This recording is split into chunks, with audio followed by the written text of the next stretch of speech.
ఈరోజు 2 విషయాలకి చాలా సంతోషంగా, గర్వంగా ఉంది. ఒకటి శ్యాంప్రసాద్ రెడ్డి గారు సార్, నేనెప్పుడు కలవలేదు. I'm very big fan of you. Are my biggest inspiration to make films. And రెండో విషయం,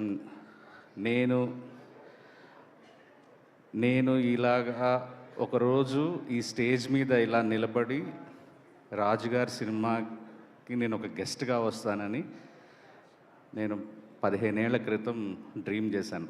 ఎందుకంటే నేను కూడా సుమంత్ ఆర్ట్స్ ప్రోడక్ట్ని కాబట్టి, సుమంత్ ఆర్ట్ ప్రొడక్షన్స్ ప్రోడక్ట్ని కాబట్టి, ఆయన దగ్గర నేను 2 ఏళ్ళు అసిస్టెంట్ డైరెక్టర్గా పనిచేశాను.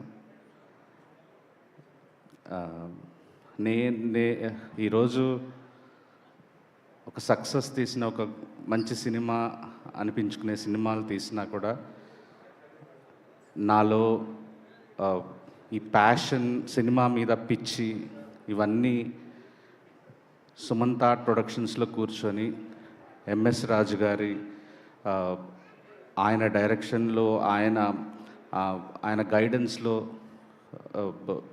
నేను చాలా స్ట్రాంగ్ అయ్యాను పర్సన్గా. అంటే చాలా ఎమోషనల్ జర్నీ నాకు. ఆ టైంలో ఆయనతో వర్క్ చేయటం అనేది నాకు చాలాసార్లు చెప్పినట్టు, నాకు అసిస్టెంట్ డైరెక్టర్ ఛాన్స్ రావడానికి చాలా ఇయర్స్ పట్టింది. సో ఆదిత్య గారి త్రూ పొద్దున 9 గంటల నుంచి 7 గంటలకి ఒక డైరెక్షన్ బ్యాచ్ వెళ్ళిపోతే, సాయంత్రం 7 గంటలకు వెళ్ళిపోతే, మళ్ళీ సాయంత్రం 7 నుంచి 10 వరకు ఆయన నన్ను కూర్చోబెట్టుకొని ప్రతిరోజు చెప్పిన స్టోరీ మళ్ళీ చెప్పి, అది నేను రికార్డ్ చేసుకొని, సాయంత్రం ఆయన మళ్ళీ మ్యూజిక్ వింటూనో లేకపోతే ఏదో ఒక సినిమా చూస్తూనో, ఆయనకి ఎక్కడో ఒకటి మళ్ళీ ఒక ఐడియా ట్రిగ్గర్ అయితే, ఆ ట్రిగ్గర్ అయిన ఐడియా నుంచి మళ్ళీ స్క్రీన్ ప్లేని బ్యూటిఫుల్గా ఆ నెక్స్ట్ డే దాన్ని ఎంత అందంగా మార్చేవారంటే, ఇవన్నీ నేను ఆ రికార్డ్ చేసుకున్నదంతా తీసుకెళ్ళి నైట్ అంతా కూర్చొని రాసి, మళ్ళీ పొద్దున రాజుగారు ఈరోజు ఏం చెప్తారు, ఈరోజు ఈ స్క్రీన్ ప్లేని ఎలా మార్చిపోతున్నారు, ఇదంతా నాకు ఒక ఎగ్జైట్మెంట్. అరే, ఇలా కదా సినిమాలు పనిచేయాలి, ఇలా కదా ఇంత పిచ్చితో కదా మనం పనిచేయాలి సినిమాలంటే అనేది.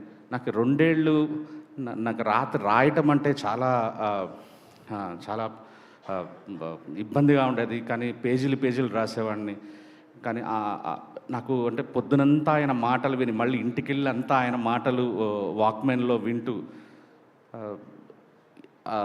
Sir like thanks for giving me opportunity. And చాలా నేర్చుకున్నాను సార్ మీ దగ్గర నుంచి. నేను ఒక పర్సన్గా కూడా నేను అంటే సక్సెస్లు నేను మీ 3 బర్త్డేలకి మీతో ఉన్నాను. నేను ఒక బర్త్డే మీరు ఫుల్ సక్సెస్లో ఉన్నప్పుడు షేక్పేట ఆఫీస్ బయట దాకా క్యూ, భోజనాలు చేసేవాళ్ళు, కార్లు అవి. ఆ నెక్స్ట్ బర్త్డే మీ క్లోజెస్ట్ సర్కిల్, మీ క్లోజెస్ట్ ఫ్రెండ్స్ మధ్య జరిగింది.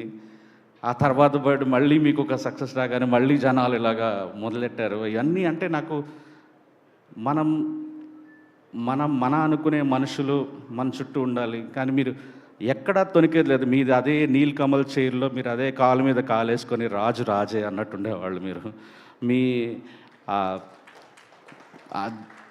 అసలు మీరు అతీతం అనుకుంటాను సార్ నేను. ఫ్లాప్కి, హిట్లకి, వీటికి మీ సినిమా మీద ప్రేమే ఈరోజు ఇంతమంది మిమ్మల్ని ప్రేమిస్తున్నారు. మీరు చాలామంది ఆ రోజుల్లో ట్రెండింగ్ ప్రొడ్యూసర్స్, డైరెక్టర్స్ అందరూ మీ దగ్గరికి వచ్చి మీ సలహాలు తీసుకునేవాళ్ళు. మీ దగ్గర పనిచేసినందుకు ప్రతి క్షణం నేను చాలా హ్యాపీగా ఫీల్ అయ్యేవాడిని. ఈరోజు ఆరిజిన్ ఆఫ్ అగదా చూస్తున్నప్పుడు కూడా నేను ఇప్పుడు కార్లో వస్తా, ఒక 15 మినిట్స్ చూసి వచ్చాను. ఇప్పుడు ట్రైలర్ చూసి వస్తున్నాను. I think you are beyond వీటన్నిటికీ, సక్సెస్కి, ఫ్లాప్స్కి. మీరు గొప్ప సినిమాలు తీస్తూనే ఉంటారు, సక్సెస్లు వస్తూనే ఉంటాయి. అండ్ మాలాంటి ఎంతోమందిని మీరు డైరెక్టర్స్ని తయారు చేస్తారు. You are a king maker. And I'm really wish from bottom of my heart ఈ సినిమా చాలా పెద్ద హిట్ అవ్వాలని మనస్ఫూర్తిగా కోరుకుంటున్నాను సార్. నాకు ట్రైలర్ చూస్తేనే అర్థమైపోతుంది. ఎప్పుడెప్పుడు సినిమా చూద్దామని. అండ్ గ్రేట్ యాక్టర్స్ ఉన్నారు, కామాక్షి గారు అండ్ ఉల్కా గారు, భాన్చందర్ సార్, అందరికీ, కొత్త ప్రొడ్యూసర్స్ అందరికీ all the very best. Thank you. Thank you so much Sai Rajesh గారు. అండ్ ఇప్పుడు ఎస్కేఎన్ గారిని ఆగదా ఏంటి